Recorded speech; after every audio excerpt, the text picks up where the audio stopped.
नमस्कार मित्रांनो, स्वागत आहे पुन्हा एकदा आपल्या नवीन व्हिडिओमध्ये. तर तुम्ही इथं खाली व्हिडिओ पहा. फक्त हे काय तुमच्या लक्षात येईल. आता ही जी लाईन दिसते तुम्हाला, हा आकूट आहे. खायचा आकूट जो असतो ना, तो आकूट आहे. ब्लर होतं आहे थोडंसं. हे बघा, हा जो आकूट आहे ना, हा आकूट आहे. जी तंबाखू येते ना, त्या तंबाखूत हा जो बारीक पावडर राहते ती आकूट म्हणतात त्याला. आणि हे कशासाठी टाकलेली आहे तर हे एक आहे ना, हा एक प्रयोग करून पाहिला आहे. ही पहा आपली सोयाबीन आहे. तर पावसाळ्यामध्ये काय होतं,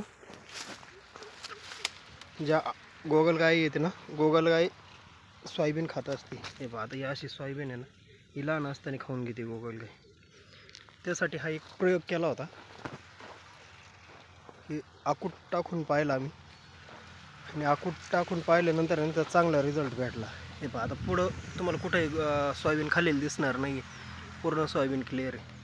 आता हे जे पुढं दिसत आहे ना सोयाबीन, जे बा ही सोयाबीन आहे, ही पहिली खाल्लेली आहे. म्हणजे ह्या साईडनी ह्या बांधावरून जी गोगलगाय आलेली आहे ती ह्या लाईनपर्यंत त्यांनी खाल्लेली आहे, पण पुढं गेलेली नाही गोगलगाय याच्यातून. हे बघ, पुढं एक पण तुम्हाला सोयाबीन खाल्लेली दिसणार नाही. मध्ये पहा, एकदम हिरवीगार सोयाबीन आहे. आणि बांधावर जेवढी होती ना, बांधावरची सगळी खाऊन घेतली त्यांनी. हे बघ, पूर्ण अशी लाईन टाकली. आणि शेतकरी म्हणजे एकदम जुगाडू माणूस असतो. काहीतरी प्लॅन करून, काहीतरी डोकं लावून आपल्या शेताचे अशा नुकसान होण्यापासून वाचवतो आपण. आता ही जी गोगलगाई आहे ना, हिच्याबरोबर औषध आहे, दुकानात भेटतं, पण ते जास्त महाग आहे. जवळपास 200 रुपये किलो. ती एक अशी गोळी पेंडी ती कातापासून काहीतरी बनवलेली राहते ती, पण मग ती परवडत नाही एवढी टाकायला. आणि किलोमध्ये तिचं अंतर कमी राहतं. आता ही सोयाबीन बा एकदम मस्त आहे, कुठेही नुकसान नाही, काय नाही. आता ह्या बांधावरती पण पहा, इकडं पण टाकलेली आहे, पण एकदम कुठलाही शेंडा खाल्लेला नाही सोयाबीनचा. तर तुम्ही पण अशा प्रकारे ना हा प्रयोग करू शकता आणि सक्सेस झाला. आता व्हिडिओ हा मी उशिरा टाकतो आहे, कारण काय, हा प्रयोग केल्यानंतर आम्हाला पाहायचं होतं की हा सक्सेस होतो आहे का नाही होतो आहे. पण तो एकदम सक्सेस झालेला आहे आपला. तुम्ही अशा प्रकारे हा आकूट स्वस्त भेटतो. आकूटची काही जास्त किंमत राहत नाही आणि वजनात पण जास्त बसतो.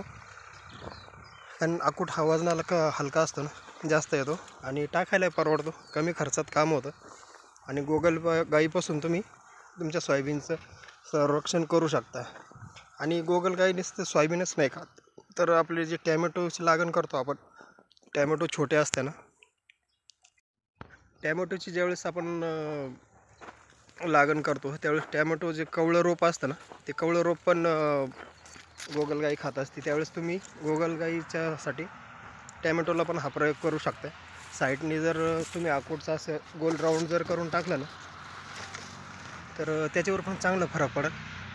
अशा प्रकारे तुम्ही हे करू शकता. आम्ही हा प्रयोग केला आणि आमचा सक्सेस झाला. तुम्ही अशा प्रकारे प्रयोग करून बघा, तुम्हाला याच्यात चांगला रिझल्ट भेटेल. आणि असेच आता नवीन व्हिडिओ पाहण्यासाठी आपल्या चॅनलला फॉलो करा, शेअर करा, सबस्क्राईब करा. धन्यवाद. भेटूया आता पुढच्या व्हिडिओमध्ये.